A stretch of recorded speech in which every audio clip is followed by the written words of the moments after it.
The news day continues here on One News Now. I'm Charles Lejano. Due to the increase in COVID-19 cases in Metro Manila and the growing threat of the Delta variant, the government is now considering the reimposition of stricter travel measures. Arian Calumbiran with the report. Medyo sigurado po na magkakaroon ng higpitan ngayon at base po ito sa direktiba ng ating paggabi. This was what Interior Undersecretary Epimaco Densing said in yesterday's Laging Handa briefing regarding the possible reimposition of interzonal travel restrictions even for individuals who have been fully vaccinated.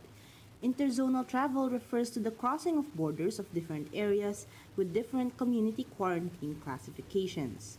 Densing said the Interagency Task Force or IATF will convene tomorrow to iron out the details of the planned restrictions. He stressed the measure will avoid possible surges of COVID-19 infections amid the threat of the Delta variant. Densing assures the public that the IATF will first consult local governments on possible restrictions, which include stricter control or even prohibition of interzonal travel. The question now is, will these measures eventually lead to LGU-wide lockdowns that have proven to hurt the economy? As much as possible ay hindi po tayo magla-lockdown ng isang probinsya o isang syudad, no? Ang pagigtingin po natin ay pagla-lockdown ng mga maliliit na kalye, mga barangay, or yung tinatawag nating granular lockdowns. Itong paghihigpit natin is more on a preventive measure at hopefully hindi nga kumalat itong Delta variant. The DILG is now appealing to the public to follow minimum health standards.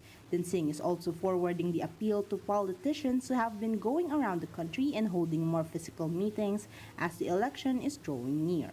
Sana po yung ating mga politiko magdalawang isip muna at huwag muna ituloy itong mga pa-meeting nila dahil mass gathering din po to. Posibilidad na ito'y magiging super spreader kung lalo na kung mayroong COVID-19 sa kanilang lugar. On Tuesday, the Health Department reported 8 new active cases of the Delta variant in the country.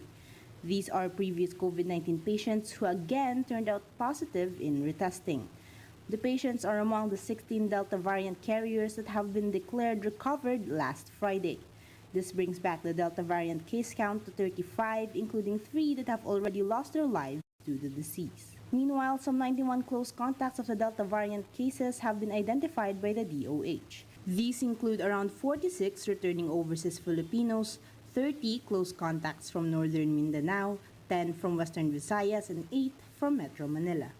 Arian Calumbiran, we are One News. Iloilo City Mayor Jerry Treñas insists that placing his city under enhanced community quarantine is not justifiable. Speaking with 1PH sa Totoo Lang, Treñas said that cases within Iloilo City are now 20 to 25% lower compared to last June. Treñas added that areas with confirmed Delta variant cases are about 200 kilometers away from Iloilo City. Even if we go on ECQ, the cases continue to go up. In Antique, in Aklan, Capiz, or even in the municipalities of Iloilo and Guimaras, we will always have high utilization rate. So, I was saying, to place Iloilo under ECQ is unjustified and unfair. Octa research fellow Guido David says the country can still achieve population protection within the year, given the current pace of vaccinations. Speaking with us here on One News, David said population protection can be achieved by first fully vaccinating at least 20% of the population here in Metro Manila. The experts stressed that the government must continue prioritizing the capital region in the vaccine drive, especially with the threat of the Delta variant. We hope that they can continue to prioritize the NCR. Doesn't mean that all the vaccines have to be given to the NCR, but at least give priority, especially with the threat of the Delta variant. In other news, professional drivers have started receiving their inoculations with the help of the Office of the Vice President as well as the City Government of Manila. Mobile journalist Jacob Lazaro gives us a front seat to the story.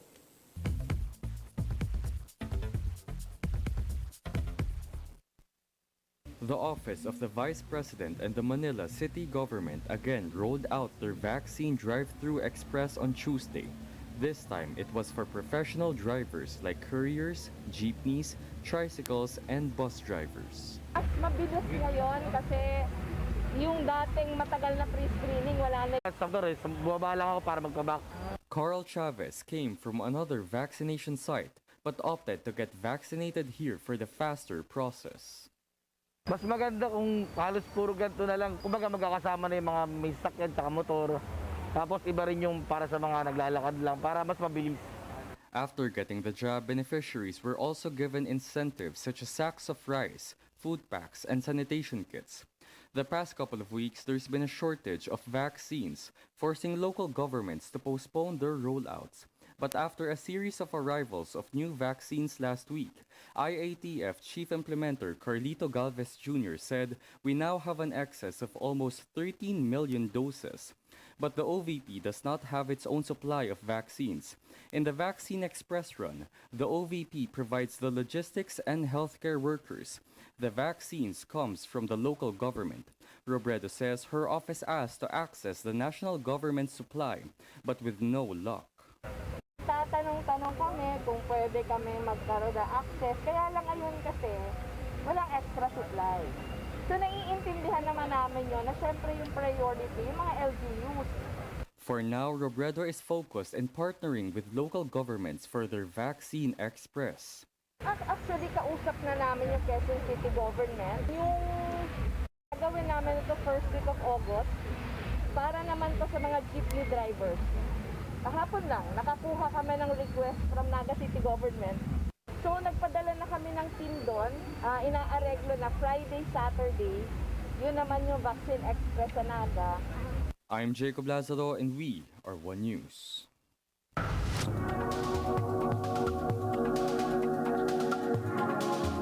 Despite mobility and physical distancing restrictions, some people were still able to find love during the pandemic. That's partially thanks to the resiliency and popularity of online dating apps. Bloomberg's Nate Laxon discusses how the industry is making a mark in this report. During the pandemic has been extremely difficult. Just ask my wife. For millions of singles isolated at home, finding love meant relying exclusively on an industry worth more than $4 billion a year in the US alone, internet dating apps. Now, a year ago, I wrote that companies were responding by promoting video calling, telephone dates, even synchronized Netflix watch-alongs. I wanted to find out how that response has evolved.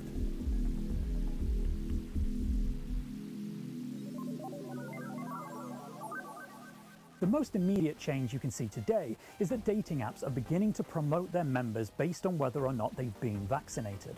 Tinder, the largest of its kind in the US, is adding digital stickers to member profiles that say, "I'm vaccinated" or "Vaccines save lives," and giving free access to premium content to help them stand out amongst potential matches.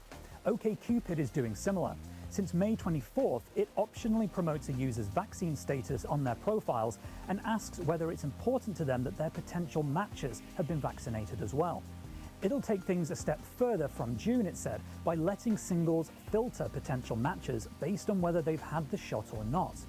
It'll also ask which first a person is most nervous about after the pandemic: a date, a kiss, a sleepover, or meeting friends and family.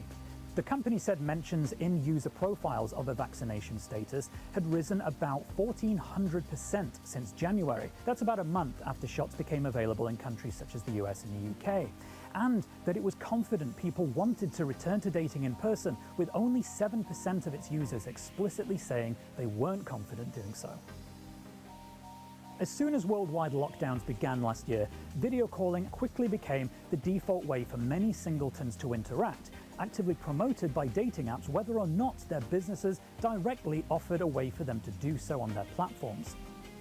Companies quickly added video features to their products if they didn't already exist, though, such as Plenty of Fish, which baked in live streaming with speed dating features last March, and Tinder, which rolled out private video calling in October.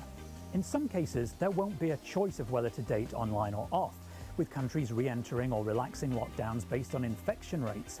So many apps are setting themselves up for long-term support of hybrid online-offline dating. In February this year, Match Group, which owns Hinge, Match, OkCupid, Plenty of Fish, among others, said it had agreed to acquire video technology company HyperConnect for a cool $1.7 billion. That's not the kind of change you throw down just to ride out a temporary speed bump. But another pandemic trend all of these companies will need to observe is quite simply that a lot of people have become quite comfortable being single on their own at home. Adult video website Pornhub said in the summer, daily visits to its pages were up as much as 25% compared to an average pre-pandemic month. And that's far from the most surprising trend the pandemic spurred into motion, according to Alex Fox, a writer and broadcaster who specializes in covering intimate topics. Sales of internet-connected and app-enabled toys, like vibrators that can be remotely controlled over a distance, or teledildonic toys where they're sold in a pair and the motion of one is replicated by the other. So you can essentially have a synced-up sexual experience, even if they're on two different continents. Those sales rose, I think, in large part due to couples still trying to have a shared sexual experience, even if they couldn't be together in the same home. But then a lot of people came and spoke to me with concerns about security, particularly people who hadn't used that type of toy before. A lot of them, they were playing sometimes with strangers, either for their own kicks or for cash, or this was their first foray into using an internet-enabled sex toy with a long-term partner. And Mozilla, every year since 2019, they've produced this buyer's guide that analyzes not only internet-connected sex toys, but also dating apps, and looks at those factors to see how safe things are.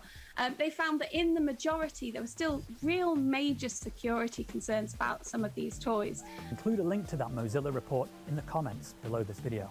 No matter where you look then, the business of dating apps has been resilient during the pandemic. And in fact, Match's share price gained more than 35% since July, and rival Bumble said in May its quarterly sales had risen 43% from the same period a year earlier. It's not bad for a company that only held its $2 billion IPO in February.